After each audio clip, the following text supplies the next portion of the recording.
మొన్న జరిగిన ఎన్నికల్లో వైఎస్ఆర్ కాంగ్రెస్ పార్టీ బొక్కబొర్ల పడింది. ఆంధ్రప్రదేశ్ ప్రజలు 11 ఎమ్మెల్యే స్థానాలు మాత్రమే ఇచ్చారు. సో ఈ ఓటమి నుంచి జగన్మోహన్ రెడ్డి గారు సమీక్ష చేసుకుని గుణపాఠాన్ని నేర్చుకుంటారు, పార్టీని గాడిలో పెట్టుకుంటారని చాలామంది భావించారు. కానీ ఆయన గాడిలో పెట్టకపోగా పార్టీని మరింత అగాధంలోకి గొయ్యి తీసి గోతులో కప్పెట్టే ప్రయత్నాలు చేస్తున్నారేమో, తెలిసి చేస్తున్నారా తెలియక చేస్తున్నారా అర్థం కాని పరిస్థితి. ఎందుకంటే తాజాగా వైఎస్ఆర్ కాంగ్రెస్ పార్టీకి సంబంధించి కొంతమందికి పదవులు ఇస్తూ ఆదేశాలు జారీ చేశారు. పార్టీ అధ్యక్షులు శ్రీ వైఎస్ జగన్మోహన్ రెడ్డి గారి ఆదేశాల మేరకు దిగువ పేర్కొన్న వారిని పార్టీ రాష్ట్ర అధికార ప్రతినిధులుగా నియమించడమైనది. మొత్తం 4 రాష్ట్ర అధికార ప్రతినిధి పదవులు ఇచ్చారు.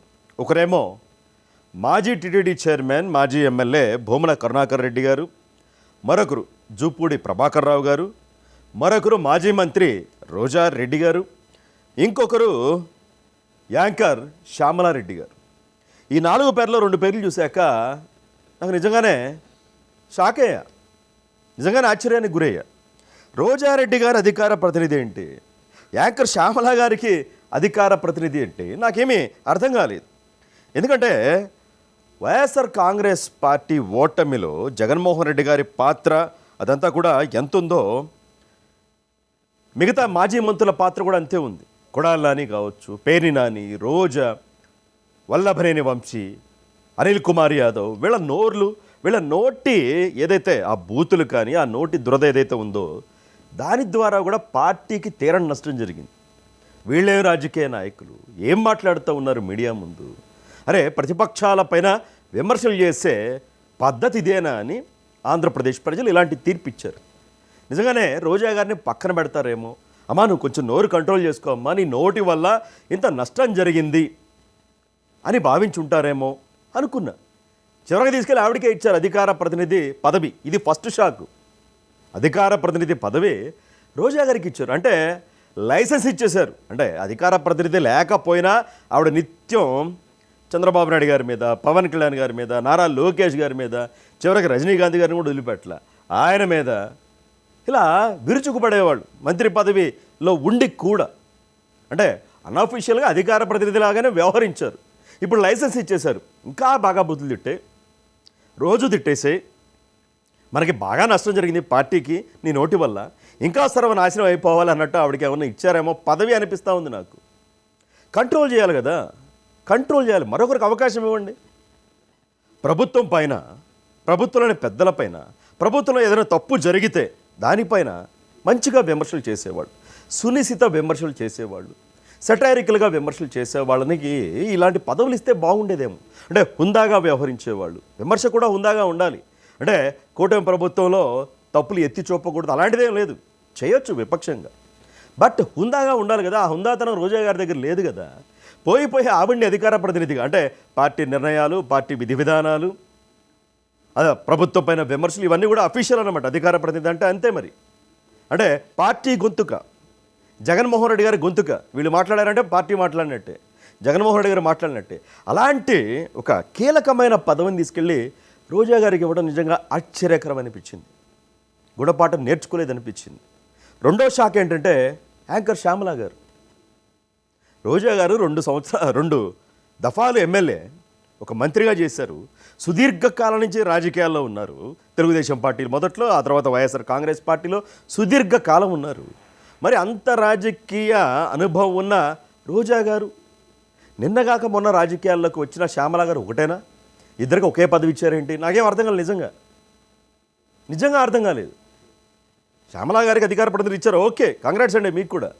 కానీ ఇంతకు మించి వైఎస్ఆర్ కాంగ్రెస్ పార్టీలో లేరా అనేది రెండో షాక్. లేదా మహిళా నేతలే లేరా? అధికార ప్రతినిధులుగా వాళ్ళు ఎవరు పనికిరారా? నిజంగా ఆశ్చర్యకరం. అరే, హోంమంత్రిగా చేసిన వాళ్ళు ఉన్నారు కదా, హోంమంత్రిగా చేసిన వాళ్ళు ఉన్నారు, ఇక మిగతా శాఖలకు సంబంధించి మహిళా మంత్రులు ఉన్నారు. ఎవరూ లేరా? యాంకర్ శ్యామల గారికి ఇంత పెద్ద పదవిని ఎలా ఇచ్చారు? అంటే ఆవిడ మొన్న ఎన్నికల్లో చంద్రబాబు నాయుడు గారిని, పవన్ కళ్యాణ్ గారిని చాలా విమర్శలు చేశారు. ఎన్నికల ఫలితాల తర్వాత ట్రోలింగ్ కూడా గురయ్యారు. ఆవిడ నమస్కారం కూడా పెట్టారు, ట్రోలింగ్ ఆపేసేయండి అని. ఎందుకు ట్రోలింగ్ చేశారు అంటే ఆవిడ వయస్సుకు మించిన, అనుభవానికి మించిన మాటలు మాట్లాడారు. విమర్శించొద్దు, అనొద్దు అని ఎవ్వరూ అనరు, ఆరోపణలు చేయొద్దని. ఏ పార్టీలో అయినా సరే ఎవరు చెప్పరు. కానీ ఆవిడ పలు ఇంటర్వ్యూలో మాట్లాడుతూ, మీడియా ముందు మాట్లాడుతూ చంద్రబాబు నాయుడు గారిని, పవన్ కళ్యాణ్ గారిని ఉద్దేశించి ముసలినక్క, గుంటనక్క, మరి ఆంధ్రప్రదేశ్ ప్రజలను ఎత్తి మీద పెట్టుకున్నారు కదా, మరి తీసుకొచ్చి 164 స్థానాలు ఇచ్చారు కదా. మరి అలాంటి సుదీర్ఘ రాజకీయ అనుభవం, 14 సంవత్సరాలు ముఖ్యమంత్రి, ఇప్పుడు 15వ సంవత్సరం, 4 సార్లు ముఖ్యమంత్రి అయిన వ్యక్తి పట్ల, దేశ రాజకీయాల్లో చక్రం తిప్పుతున్న వ్యక్తి పట్ల, ఆంధ్రప్రదేశ్ కోసం అహర్నిశలు శ్రమిస్తున్న నాయకుడి పట్ల మరి ఈ విధంగాన గుంటనక్క, ముసలినక్క, ఆనక్క, పిఠాపురంలో కూడా ప్రచారం చేశారు. ఇంకేముంది, పవన్ కళ్యాణ్ ఓడిపోతాడు, జీవితంలో ఆయన ఏ సహాయం చేయలేదు ఎవరికి అని చెప్పేసి కూడా మాట్లాడారు. సో అందుకనే వైసీపీ ఓడిపోయాక ఆవిడ యాంకర్ శ్యామలా గారి పైన కూడా పెద్ద ఎత్తున ట్రోలింగ్ జరిగింది. సో అందుకని అంటే జగన్మోహన్ రెడ్డి గారికి కావాల్సింది అదే కదా, చంద్రబాబుని తిట్టాలి బండబూతులు, పవన్ కళ్యాణ్ గారిని తిట్టాలి బండబూతులు, నారా లోకేష్ గారిని తిట్టాలి బండబూతులు తిట్టాలి, తిడితేనే పదవులు కదా. మొన్నదాకా అదే నడిచింది. మరి ఓడిపోయారు కదా, మార్చుకోవాలి కదా.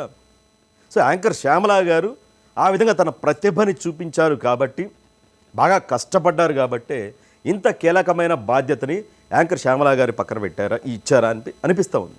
సరే, ఇచ్చి ఇవ్వగానే డ్యూటీ ఎక్కేశారు. అలా పదవి ఇచ్చారో లేదో వెంటనే ఒక వీడియో విడుదల చేశారు. వెంటనే ఒక వీడియో, ఆ వీడియోలో కూడా ఆవిడ అబద్ధాలు చెప్పేసేసారు. అంటే ఇంకా అధికార ప్రతినిధులు వైసీపీలు అంటే ఇలాగే ఉండాలేమో. మరి ఏమైనా అబద్ధాలు ఆడారంటే జగన్మోహన్ రెడ్డి గారు చాలా సహాయ సహకారాలు చేశారు, చంద్రబాబు నాయుడు గారు ఎప్పుడైనా చేశారా, ఎవరికైనా చేశారా అని ఒక వీడియో విడుదల చేశారు. ఒకసారి చూడండి.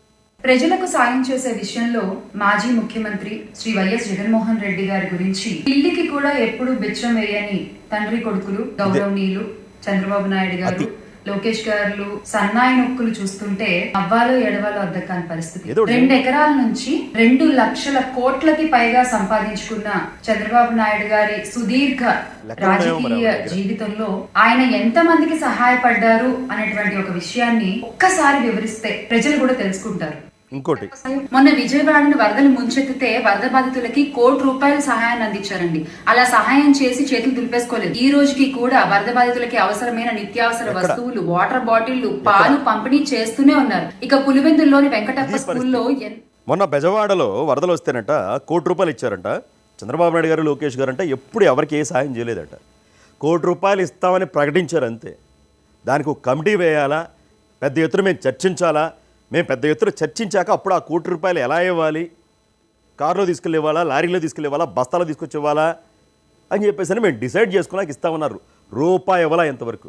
మీరు అలా అధికార ప్రతినిధి ఇవ్వగానే అబద్ధాలు మొదలుపెట్టేశారు. అంటే అధికార ప్రతినిధి అంటే అబద్ధాలు చెప్పాలేమో. మరి అధికార ప్రతినిధికి అర్థం అబద్ధం చెప్పటం. ₹1,00,00,000 ఇవ్వాలా, ఎప్పుడు ఇస్తారో తెలియదు. ఎక్కడెక్కడో పారిశ్రామికవేత్తలు, పార్టీలకు అతీతంగా చాలామంది వచ్చి సహాయం చేస్తూ ఉంటే వేల కోట్లు సంపాదించిన మనకు రాలేదు. 2 లక్షల కోట్లు సంపాదించారండి చంద్రబాబు నాయుడు గారు. ఎక్కడున్నాయి లెక్కలు? ఎక్కడున్నాయి? వాళ్ళు హెరిటేజీ లాగా పరిశ్రమలు అవి ఇవి పెట్టి వాళ్ళు కష్టపడి సంపాదిస్తూ ఉన్నారు. ఎన్టీఆర్ ట్రస్ట్ ద్వారా ఎంతమంది పేద విద్యార్థులను చదివిస్తూ ఉన్నారు, ఎంతమందికి ఎన్ని సహాయ సహకారాలు అందించారు. మొన్న కూడా భువనేశ్వరి గారు కోట్ల రూపాయలు ఇచ్చారు విజయవాడ వరదలకు సంబంధించి. అలాగే బసగతారకం క్యాన్సర్ ఆసుపత్రి ద్వారా ఎంతమందికి చికిత్స అందిస్తూ ఉన్నారు. ఎన్టీఆర్ ట్రస్ట్ ద్వారా కోట్ల రూపాయలు ఖర్చు పెడతా ఉన్నారు సేవా కార్యక్రమాలకి. అవన్నీ కనపట్టలేదా? జగన్మోహన్ రెడ్డి గారు ₹1,00,00,000 ఇవ్వడానికి దిక్కు దివానం లేదు బెజవాడ వరదలకి. అరే, వినుకొండలో రషీద్ అనే వైఎస్ఆర్ కాంగ్రెస్ పార్టీ కార్యకర్తని మర్డర్ చేస్తే 10 లక్షలు ఇస్తామన్నారట. ఒకసారి వెళ్ళి కనుక్కోండి, ఇచ్చారో లేదో కనుక్కోండి ఒకసారి వెళ్ళి. ఓదార్పు యాత్రలో కూడా ఆయన సొంత డబ్బులు, జేబులో డబ్బులు ఇవ్వాల. ఆ నియోజకవర్గం వెళితే ఎవరైనా ఓదారిస్తే ఆయన ఆ నియోజకవర్గానికి సంబంధించిన ఇన్ఛార్జో, అక్కడ కీలక నేత వాళ్ళ జేబులో డబ్బులు ఇచ్చారు. ఇవి తెలుసుకోవాలా కొంతమంది, ఇవి తెలుసుకోవాలి. సేవలో వైసీపీ నాయకులు కానీ జగన్మోహన్ రెడ్డి గారి దగ్గర నుంచి సొంత రూపాయి ఎవరు కూడా ఇప్పటిదాకా ఎవ్వరూ ఖర్చు పెట్టలేదు. సొంత డబ్బులు ఖర్చు పెట్టుకుంటోంది పవన్ కళ్యాణ్ గారు, లోకేష్ గారు, చంద్రబాబు నాయుడు గారు, భువనేశ్వర్ గారు. వాళ్ళు సొంత డబ్బులు ఖర్చు పెట్టుకుంటూ ఉన్నారు. మంగళగిరిలో లోకేష్ గారు ఆయన గెలుస్తాడో లేదో కూడా తెలియదు, ఓడిపోయిన నియోజకవర్గంలోనే ఉండి చేనేతలను ఆదుకున్నారు. కోట్ల రూపాయలు అక్కడ ఖర్చు పెట్టారు, ఎంతోమందికి ఉపాధి కల్పించారు. ఎప్పుడేం చేశారా మీరు? సో ఇలా డ్యూటీ ఎక్కగానే వద్దండి, ఇంకా శ్యామలా గారు మొన్న ఈ మధ్య నేను ఒక ఏడాది క్రితం జూనియర్ ఎన్టీఆర్ గారి గురించి ఒక వీడియో చేశాను. జూనియర్ ఎన్టీఆర్ గారి గురించి ఎప్పుడంటే చంద్రబాబు నాయుడు గారు అరెస్ట్ అయ్యాక ఆయన స్పందించుంటే బాగుండేదేమో. ఎంత కాదన్న కుటుంబ సభ్యులు కదా, చిన్న చిన్న వివాదాలు ఉంటే ఉండొచ్చు. ఇలాంటి కష్ట సమయంలో కనీసం ఒక ట్వీట్ అన్న చేస్తే బాగుండేది. భువనేశ్వరి గారిని అసెంబ్లీలో అవమానించినప్పుడు కూడా మొక్కుబడిగా ఏదో వీడియో విడుదల చేశారు అని. నేనేమి ఎన్టీఆర్ సినిమాలంటే ఇష్టం, ఆయన నటన అంటే ఇష్టం, ఆయన రెస్పాండ్ అవ్వాలని కోరుకున్నాను అంతే, ఆయన్నే విమర్శించాల. వెంటనే ఈవిడ నాకు కౌంటర్ ఇచ్చారు. అప్పట్లో ఈవిడ నాకు ఎలా అంటే ఎన్టీఆర్ ఫ్యాన్స్ మధ్య, టీడీపీ మధ్య, ఆ ఫ్యామిలీల మధ్య మరింత గ్యాప్ పెరిగేలాగా ఆయన సినిమాలు చేసుకుంటా ఉన్నారు. ఆయన అలా అనకండి, ఎవరు ఏమీ అనలేదు. నాకు ఇష్టమే జూనియర్ ఎన్టీఆర్ అంటే. వీళ్ళకి ఏం కావాలంటే ఆ కుటుంబాల మధ్య మరింత రచ్చ జరగాలి, మొత్తం విడిపోవాలి, వీళ్ళు కొట్టుకోవాలి, రోడ్డు మీద పడాలి. ఇదే వైసీపీకి కావాల్సింది. అప్పటికే ఆవిడ వైఎస్ఆర్ కాంగ్రెస్ పార్టీలో జాయిన్ అయ్యారు. కుట్ర, ఇది కుట్ర. సో మొత్తంగా చూసుకుంటే యాంకర్ శ్యామలా గారికి పదవి రావడం, ఓకే, పదవి మంచిదేనండి మీకు. కాకపోతే వైసీపీలో ఇలా పదవులు అనుభవించి మీడియా ముందు నోరు పారేసుకున్న వాళ్ళ రాజకీయ జీవితం, భవిష్యత్ అంతా కూడా అంధకారం అయిపోయింది. అవుట్ అయిపోయారు వాళ్ళందరూ కూడా. అవుట్, రాజకీయ జీవితం అవుట్ అయిపోయింది. ఏ పార్టీలోకి వెళ్ళలేరు, ఈ పార్టీలో ఉంటే ఏమవుతుందో తెలియదు. సో పదవి ఇచ్చారు, మంచిది. ఆ పదవిని పద్ధతిగా హుందాగా నిర్వహించండి. అంతేకాని రోజా గారిలాగా మరి ఆవిడకే ఇచ్చారనుకోండి పదవి, బట్ ఆవిడ రాజకీయ జీవితం ఏమైపోయింది, ఎన్ని విమర్శలు ఎదుర్కొంటా ఉన్నారు, పక్క రాష్ట్రంలో కూడా రానిట్లా. సో అది మొత్తంగా చూసుకుంటే అధికార ప్రతినిధులకు వీళ్ళిద్దరికి ఇవ్వడం నిజంగా ఆశ్చర్యకరం. మరి ఎలా ముందుకెళ్తారు, మరో రోజా గారిలాగా శ్యామలారెడ్డి గారు ఏమైనా తయారవుతారా, లేదు అంటే రాజకీయాల్లో రాణిస్తారా అన్నదైతే వేచి చూడాలి. ఇవిడే పైన రోజా గారికి మళ్ళీ అధికార ప్రతినిధి పదవి, శ్యామలా గారికి పదవులు ఇవ్వడం పైన మీ అభిప్రాయం కూడా కబడ్డీ పొద్దులు ఇచ్చేయండి.